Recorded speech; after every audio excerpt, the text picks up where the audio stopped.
اما بعد، یہ ایک حدیث ہے، حضرت انس رضی اللہ تعالیٰ عنہ سے روایت ہے کہ حضور اقدس نبی کریم سرور دو عالم صلی اللہ علیہ وسلم نے ارشاد فرمایا کہ اذا احب اللہ عبدا صب علیہ البلاء صبا،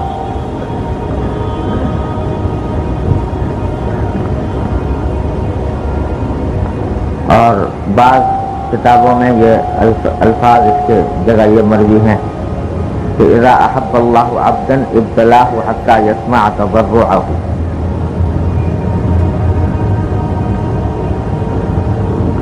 معنی اس کے یہ ہے، حدیث کا ترجمہ یہ ہے کہ جب اللہ تبارک و تعالی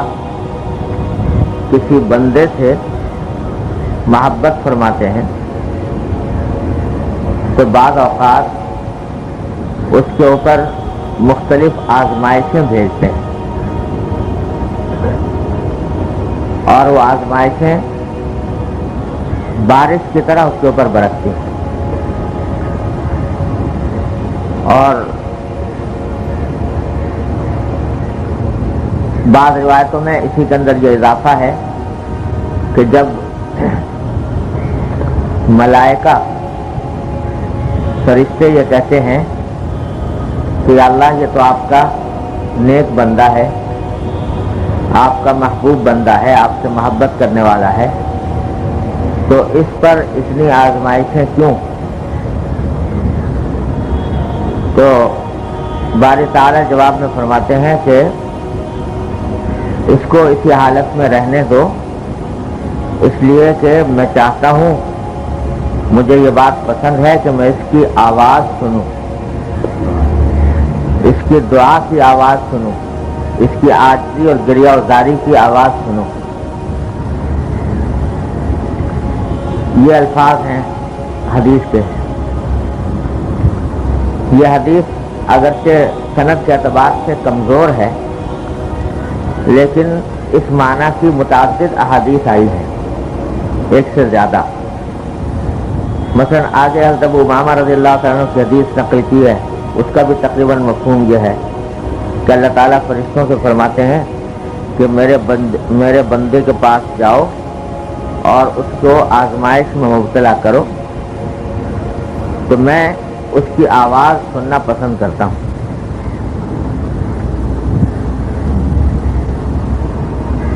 یہ حدیث در حقیقت بشارت ہے اس اللہ کے بندے کے لیے جو مختلف تکلیفوں یا پریشانیوں میں مبتلا ہو، اور تکلیفوں پریشانیوں کے باوجود اس کا رابطہ اللہ تبارک و تعالیٰ کے ساتھ قائم ہو، اور وہ دعا کے ذریعے اپنی اس تکلیف اور پریشانی کو دور کرنے کی فکر کر رہا، اس کے لیے اس حدیث میں بشارت۔ اور یہ بشارت ہے کہ یہ تکلیف جو دی جا رہی ہے، یہ در حقیقت یہ تکلیف اللہ جل جلالہ نے محبت کی، اور اللہ تبارک و تعالیٰ نے اپنے کرم اور فضل سے یہ تکلیف دی ہے، ورنہ اس کا منشا کوئی اللہ تعالیٰ کی ناراضگی نہیں۔ اس کی تھوڑی سی تفصیل یہ ہے کہ جب بھی کوئی انسان کسی بلا میں مبتلا ہو، العیاذ باللہ، کسی پریشانی میں ہو، کسی تکلیف میں ہو، کسی بیماری میں ہو، افلاس میں ہو، تنگ دستی میں ہو، قرضے کی مصیبت میں ہو، بے روزگاری میں ہو، گھر کی پریشانی میں مبتلا ہو، تو یہ پریشانیاں جو بھی انسان کو دنیا میں آتی ہیں، یہ دو قسم کی ہوتی ہیں۔ بعض مرتبہ پریشانیاں ہوتی ہیں، اللہ بچائے، اللہ تعالیٰ کی طرف سے قہر ہوتا ہے، اللہ تعالیٰ کی طرف سے عذاب ہوتا ہے۔ آخرت، اصل انسان کے برے اعمال کا بدلہ تو ملنا ہے آخرت میں، لیکن اللہ تعالیٰ بعض اوقات دنیا میں بھی عذاب کا مزہ چکھا دیتے ہیں۔ جیسے قرآن کریم میں فرمایا وَلَنُذِيقَنَّهُم مِّنَ الْعَذَابِ الْأَدْنَىٰ دُونَ الْعَذَابِ الْأَكْبَرِ لَعَلَّهُمْ يَرْجِعُونَ، کہ جو آخرت میں بڑا عذاب آنے والا ہے اس سے پہلے ہم تھوڑا سا عذاب کا مزہ دنیا میں بھی چکھاتے ہیں تاکہ ان کو ایک مرتبہ تازیانہ لگے اور یہ اپنی بدعمالیوں سے باز آئیں۔ تو بعض مرتبہ تکلیفیں ہوتی ہیں، پریشانیاں ہوتی ہیں، وہ ہوتی ہیں در حقیقت اللہ تعالیٰ کے عذاب کے طور پر، سزا کے طور پر، اور بعض مرتبہ پریشانیاں اس وجہ سے ہوتی ہیں جو یہاں پر مذکور ہے کہ اللہ تبارک و تعالیٰ کی طرف سے بندے کے درجات بلند کرنے ہوتے ہیں،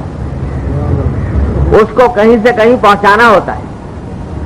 اور اس درجات کی بلندی کے لیے، اجر و ثواب میں اضافے کے لیے اس کو تکلیفیں دی جاتی ہیں۔ تو دونوں میں فرق کیا ہے،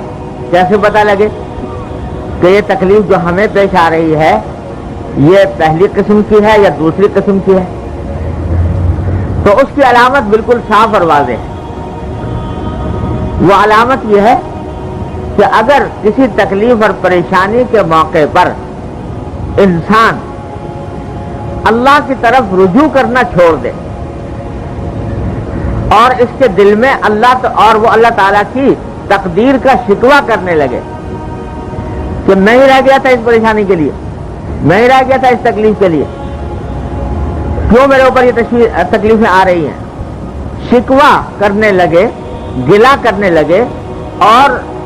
وہ اللہ تعالیٰ کی طرف رجوع کرنا چھوڑ دے۔ تکلیفوں کی حالت میں آدمی جو پھنس کر پہلے نمازی تھا نماز چھوڑ دی، کچھ معمولات کا پابند تھا وہ معمولات چھوڑ دیے، اور اللہ تعالیٰ کی طرف رجوع نہیں کر رہا، اس تکلیف کو دور کرنے کے لیے سارے ہاتھ پاؤں مار رہا ہے، اپنے ظاہری کام کر رہا ہے، لیکن اللہ تعالیٰ کی طرف رجوع نہیں کرتا، دعا نہیں کرتا، اللہ تعالیٰ سے مانگتا نہیں، استغفار نہیں کرتا، توبہ نہیں کرتا۔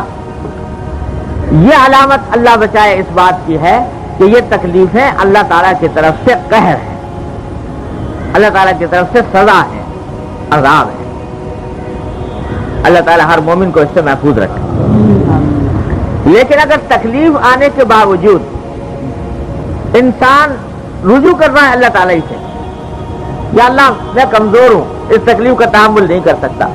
اپنی رحمت سے مجھے اس سے بچا لیجیے، اپنی رحمت سے مجھے سے محفوظ فرما دیجیے،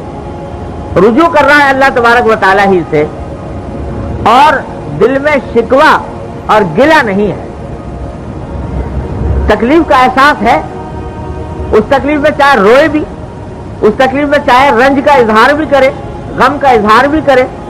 لیکن اللہ تبارک و تعالیٰ کی تقدیر سے شکوہ نہیں، اور رجوع اسی کی طرف ہے کہ اس تکلیف کی حالت میں وہ پہلے سے زیادہ اللہ تعالیٰ کی طرف رجوع کر رہا ہے، پہلے سے زیادہ نمازیں پڑھ رہا ہے، پہلے سے زیادہ اللہ تعالیٰ سے دعائیں مانگ رہا ہے۔ تو یہ علامت اس بات کی ہے کہ انشاءاللہ یہ تکلیف اللہ جل جلالہ کی طرف سے بطور ترقی درجات ہے، اور وہ اس حدیث کا مصداق ہے جو یہاں پر بیان کی گئی۔ اور یہ رہا یہ کہ صاحب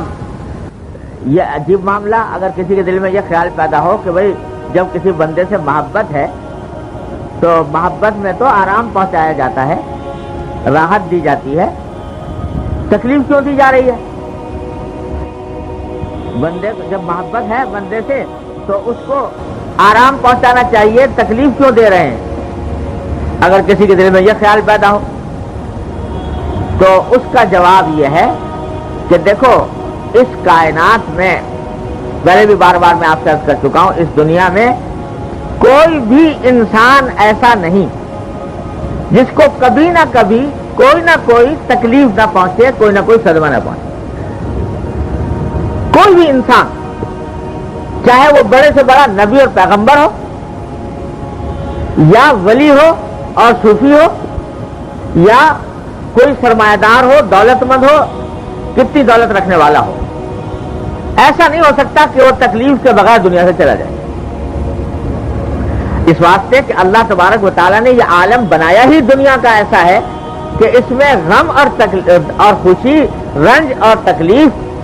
صدمہ اور تکلیف، یہ سب ساتھ ساتھ چلتے ہیں۔ جو خالص خوشی کا مقام ہے، خالص راحت کا مقام ہے، وہ یہ دنیا ہے ہی نہیں، وہ اور عالم ہے،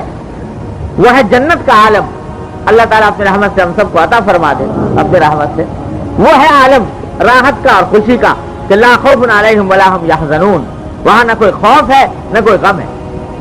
نہ صدمہ ہے۔ وہ ہے عالم اصل میں، اصل خوشی کا اور راحت کا۔ دنیا تو بنائی ہے اللہ تعالیٰ نے، ایسا ہے، ایسی چیز ہے جس میں کبھی خوشی ہوگی، کبھی غم ہوگا، کبھی سردی ہوگی، کبھی گرمی ہوگی، کبھی دھوپ ہوگی، کبھی چھاؤں ہوگی، کبھی ایک حالت ہوگی، کبھی دوسری حالت ہوگی۔ تو دنیا تو اصل میں ہے ہی ایسی چیز، لہذا اس میں ایسا ممکن نہیں کہ کوئی شخص بے غم ہو کر بیٹھ جائے، ہو ہی نہیں سکتا۔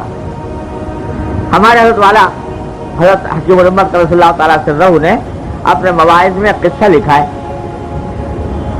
کہ ایک شخص تھا، اس کی ملاقات ہو گئی کہیں حضرت خضر علیہ السلام سے، حضرت خضر علیہ السلام سے کہیں ملاقات ہوئی، تو اس نے حضرت خضر علیہ السلام سے کہا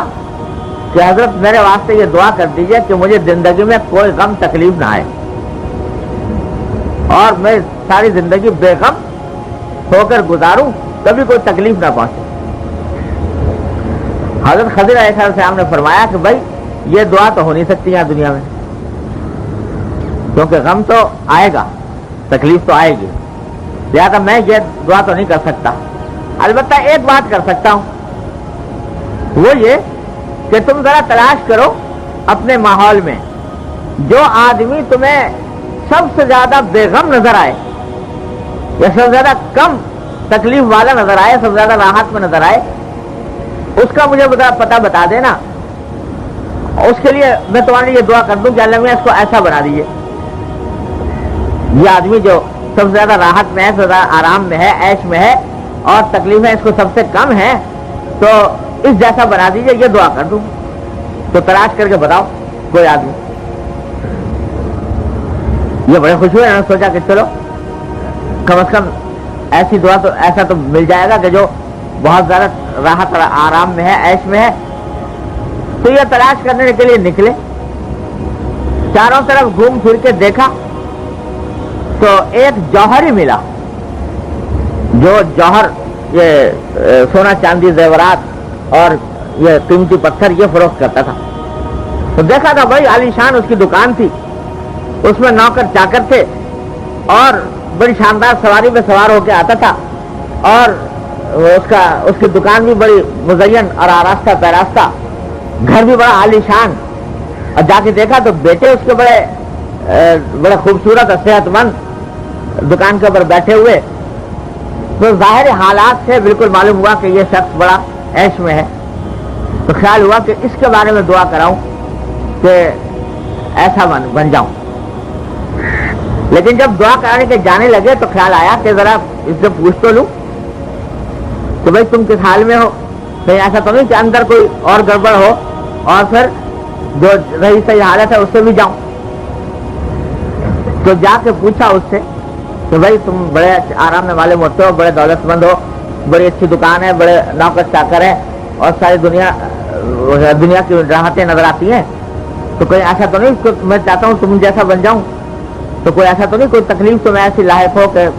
پریشان کن ہو؟ تو وہ تنہائی میں لے گیا کہ ذرا میرے ساتھ آؤ، لے جا کر اس سے کہا کہ بھائی تم مجھے سمجھتے ہو کہ میں بڑا دولت مند اور بڑا ایش و آرام میں ہوں، میں تو یہ سمجھتا ہوں کہ اس دنیا میں مجھ سے زیادہ غم میں اور تکلیف میں کوئی اور ہے ہی نہیں۔ اور پھر اسے جو تفصیل بتائی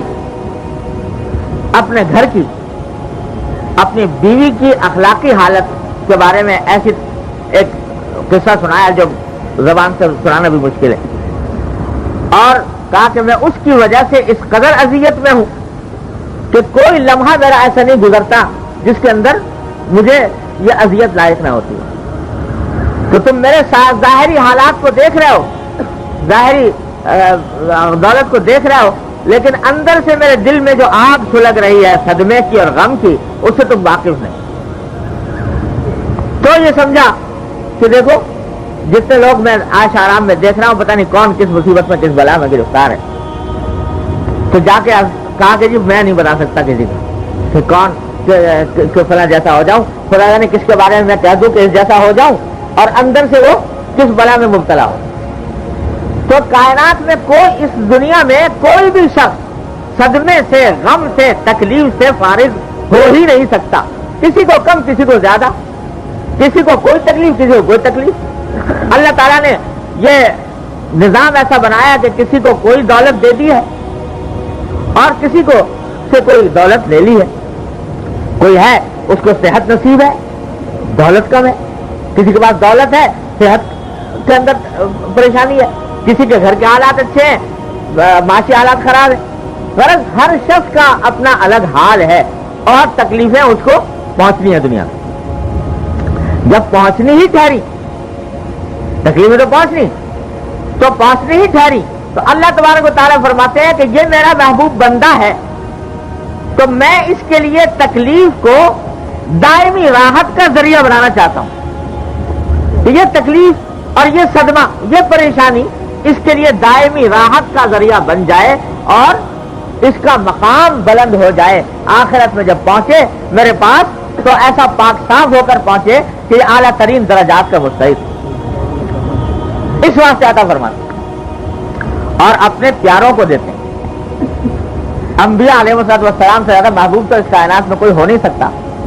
لیکن حدیث میں آیا، نبی کریم صلی اللہ علیہ وسلم نے ارشاد فرمایا، اشد الناس بلاء الانبیاء ثم الامثل فالامثل،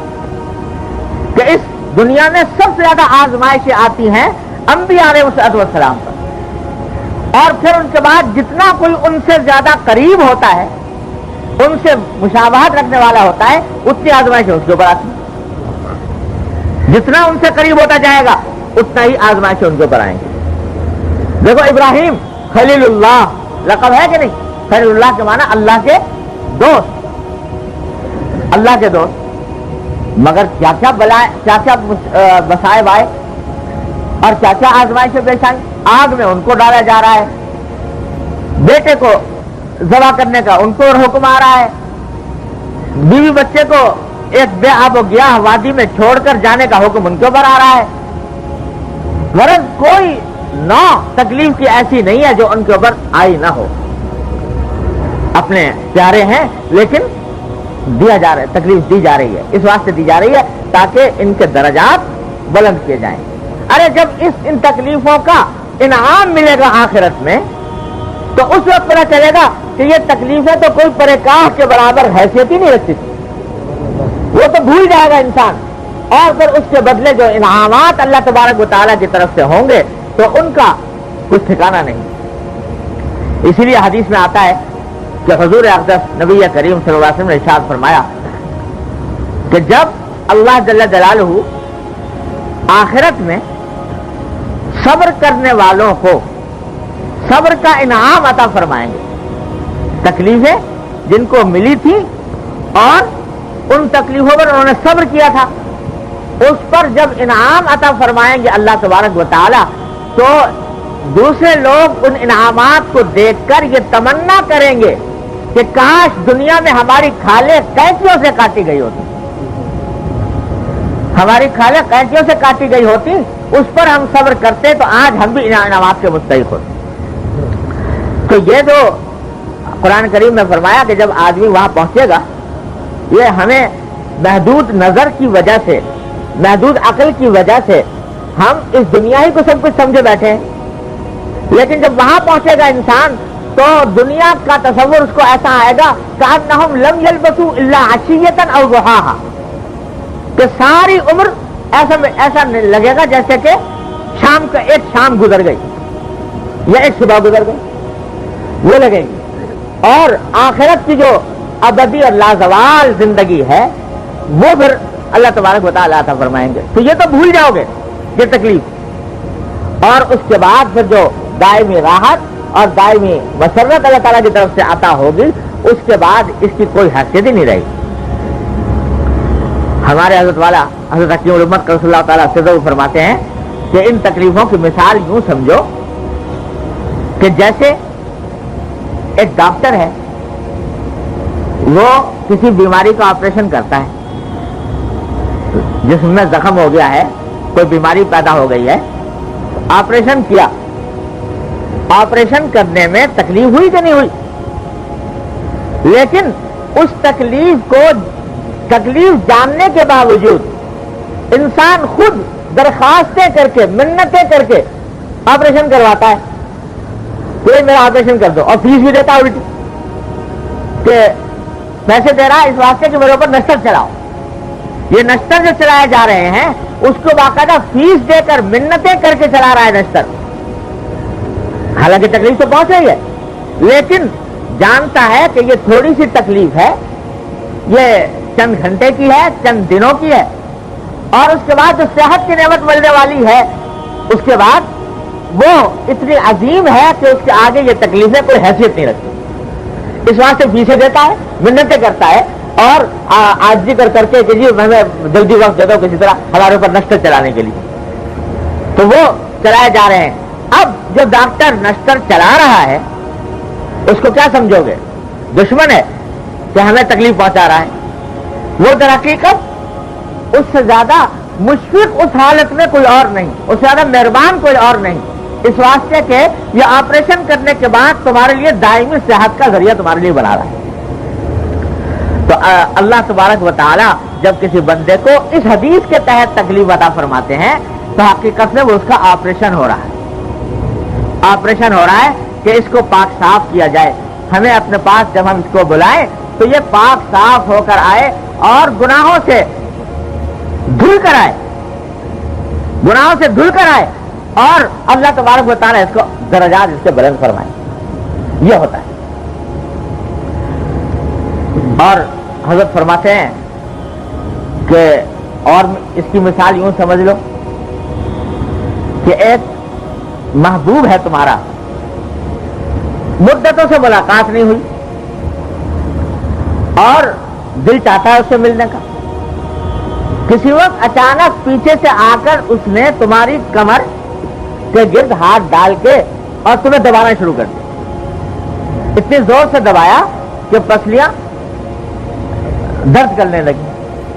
تکلیف ہوئی۔ لیکن اگر وہ یہ کہے کہ بھائی اگر تم چاہو تو میں چھوڑ دوں اور یہ پسلیاں جو تمہاری دکھ رہی ہیں یہ دکھن تمہاری دور ہو جائے اور میں کسی اور کی پکڑ لوں اس طرح، اور کسی اور کو اس طریقے سے تکلیف پہنچانے شروع کر دوں، تو اگر محبوب صادق ہے، سچا، تو وہ کہے گا کہ بھائی اس سے زیادہ تکلیف پہنچا دو، سر دوستاں سلامت کہ تو خنجر آزمائی، سر دوستاں سلامت کہ تو خنجر آزمائی، نہ شود نصیب دشمن کے شود ہلاک تیغت، سر دوستاں سلامت کہ تو خنجر آزمائی، تیرے خنجر یہ دشمنوں کے، میں نہیں چاہتا کہ تیرا خنجر دشمنوں پر چلے، تیرا نشتر دشمنوں پر چلے، یہ تو سر دوستاں سلامت کے تو خنجر آزمائی۔ تو اللہ تبارک و تعالیٰ کی طرف سے یہ جو آتی ہیں تکلیفیں حقیقت میں اللہ کے ان بندوں پر جو رجوع کرنے والے ہیں اللہ تعالیٰ کی طرف، تو فرماتے ہیں لَنَبْلُوَنَّكُمْ بِشَيْءٍ مِّنَ الْخَوْفِ وَالْجُوعِ وَنَقْصٍ مِّنَ الْأَمْوَالِ وَالْأَنفُسِ وَالثَّمَرَاتِ، ہم تمہیں آزمائیں گے، ضرور آزمائیں گے، یعنی اتنی تاکید کے ساتھ لَنَبْلُوَنَّكُمْ، تمہیں ضرور آزمائیں گے۔ کہاں سے آزمائیں گے؟ بِشَيْءٍ مِّنَ الْخَوْفِ، کبھی کوئی خوف آ جائے گا، کبھی والجوع، کبھی بھوک سے آزمائیں گے، کبھی تمہارے مال میں کمی ہو جائے گی، کبھی تمہارے پھلوں میں کمی ہو جائے گی، کبھی تمہارے ملنے جلنے والے اعزاء اقربا میں کمی ہو جائے گی کہ کسی کا انتقال ہو گیا، یہ تو ہم آزمائیں گے، تمہیں چھوڑ نہیں سکتے۔ اور آگے کیا؟ وَبَشِّرِ الصَّابِرِينَ الَّذِينَ إِذَا أَصَابَتْهُمْ مُصِيبَةٌ قَالُوا إِنَّا لِلَّهِ وَإِنَّا إِلَيْهِ رَاجِعُونَ، خوشخبری سنا دو ان لوگوں جو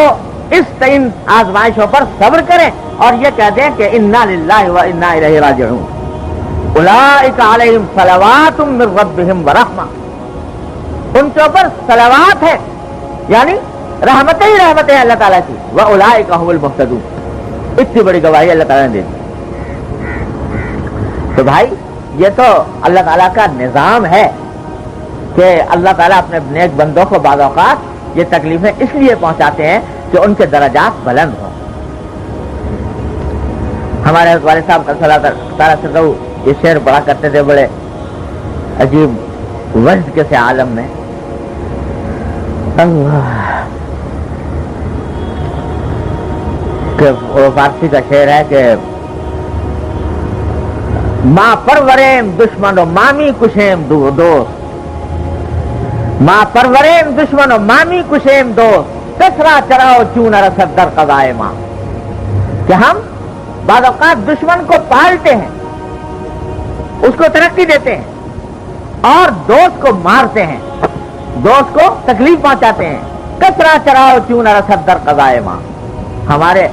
قضا میں، ہماری تقدیر میں کسی کو چون و چرا کی مجال نہیں. ہماری حکمت کو کون سمجھے؟ حضرت نے ایک قصہ لکھا ہے حضرت حکیم الامت صلی اللہ تعالیٰ وسلم نے